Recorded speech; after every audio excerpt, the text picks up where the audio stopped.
В последние дни обострилась у нас ситуация с наличием топлива в Республике Абхазия. Это по известным причинам вызвано логистическими проблемами. Что делается министерством, какие меры предпринимаются и какая ситуация на сегодняшний день?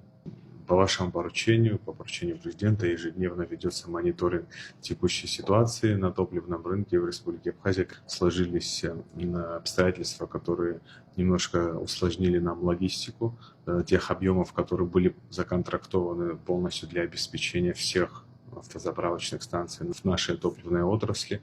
Вместе с тем, можем доложить, что на текущий момент в Республику Абхазия уже отгружены объемы порядка 1600 тонн 92-го бензина. Часть из них должна поступить в ближайшие дни на территорию Республики Абхазия, часть из них поступит в течение 7-10 дней.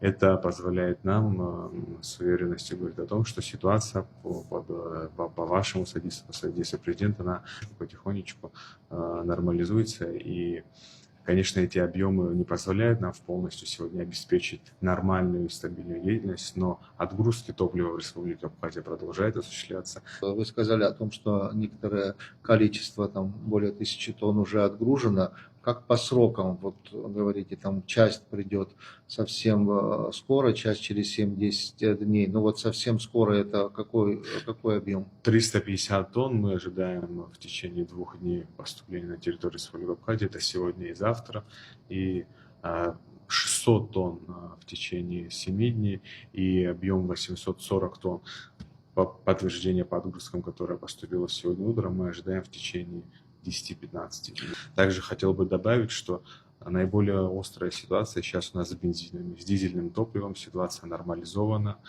Сегодня-завтра опять возобновится отпуск дизельного топлива на тех заправочных станциях, на которых он был приостановлен. Все возможное и правительство делает, и непосредственно уполномоченные органы, наши поставщики, наши коллеги из Российской Федерации.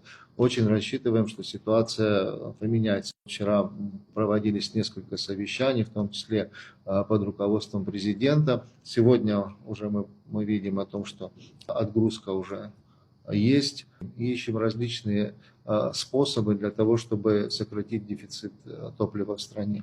Мы должны объективно сказать, что не по зависящим от нас обстоятельствам текущая ситуация складывается. Все объемы были оплачены, законтрактованы своевременно, но внешние обстоятельства, на которые мы повлиять не можем, они, конечно, очень сильно препятствуют тем запланированным отгрузкам, которые должны были осуществляться. Но, несмотря на это, в этих обстоятельствах и президент, и правительство и предпринимают все усилия для того, чтобы максимально быстро решать те изменяющиеся условия, в которых сегодня складывается ситуация.